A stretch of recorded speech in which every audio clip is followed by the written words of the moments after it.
Salut à tous. Alors aujourd'hui le thème est la réparation d'une télé LG.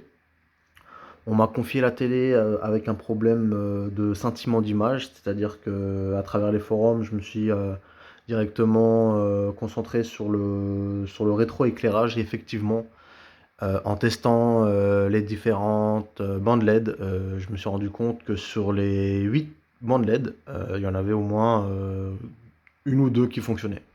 Sinon, toutes les autres étaient soit toutes HS, soit partiellement HS. Je vais vous montrer comment j'ai réussi à les tester. Donc ici, on est sur le plan de travail. Je vous ai détaché trois bandes LED pour les tester séparément. De toute façon, c'est généralement un kit complet de remplacement du rétroéclairage. Je conseille pas spécialement de remplacer une bande. Vaut mieux remplacer le kit complet si déjà on prend le temps d'ouvrir la télé. Donc le kit, je l'ai trouvé sur eBay pour 47 euros. Voilà. Et ici, on a la carte alimentation de la TV et je vous expliquerai pourquoi je l'ai mis à côté. Donc on va procéder au test avec une alimentation indépendante de 24 volts continu. Donc là, je vais vous montrer avec l'alimentation en continu réglée à 24 volts comment j'ai testé les LED. Alors on se place sur le plus de la bande LED et sur le plus de l'autre côté de la bande LED. Ok, donc là, il y a deux LED qui s'éclairent faiblement sur 5, donc c'est déjà pas terrible. Là, j'en ai une seule qui fonctionne. Et là, sur les 4, j'en ai 3 qui sont encore top, mais j'en ai une qui est complètement HS. Donc, sur les 4 bandeaux composés de 4 bandes LED, 4 paires en 5 LED et 4 paires en 4 LED, j'en ai peut-être 2 qui fonctionnent correctement. Donc, je pense qu'il y a quand même un gros souci avec la carte d'alimentation. J'ai pas envie forcément de remplacer le kit de rétroéclairage complet si derrière le problème va se reproduire. Donc je vais analyser, je vais inspecter la carte d'alimentation et voir si j'ai pas un souci par rapport à ça. Voilà, ce sera pour une prochaine vidéo. Donc, si vous voulez, j'ai déjà anticipé, si vous voulez, les trois gros composants.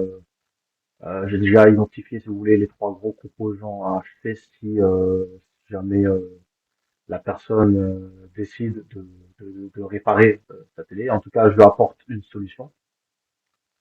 Donc là, on est bien sur un kit complet avec les quatre bandes LED en A et 4 en B. C'est-à-dire que ici, on voit bien un, 2, 3, 4 en premier plan, tout au-dessus, 4 bandes LED de 4 LED, et juste en dessous, 5 bandes LED, 4 bandes LED de 5 LED. Donc moi j'ai une référence qui est 47 LB 5610. Donc voilà, le kit il est de 48 euros, le kit complet LED Strip, rétro-éclairage. Donc non, franchement, c'est pas cher. Là, j'ai la carte Icon qui, elle, va plutôt servir à combler des problèmes d'image, c'est-à-dire des taches sur l'écran ou ce genre de choses.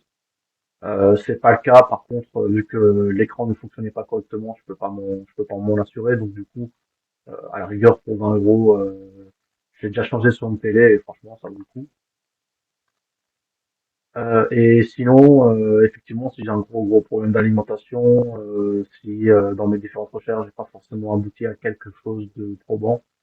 J'ai anticipé l'achat d'une carte d'alimentation d'occasion, 47 euros.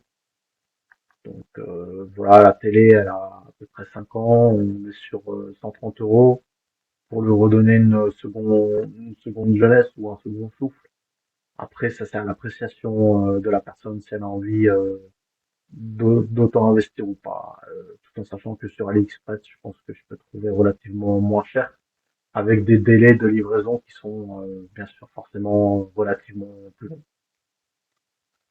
Donc, comme dit, je vais me concentrer maintenant sur la carte d'alimentation avant de lui faire acheter un kit complet de rétroéclairage pour savoir si celui-ci n'est pas endommagé. Et si c'est pas le cas, si c'est juste de l'usure par rapport aux LED qui ont aussi une durée d'utilisation, ben du coup on partira directement sur un placement complet pour 48 euros.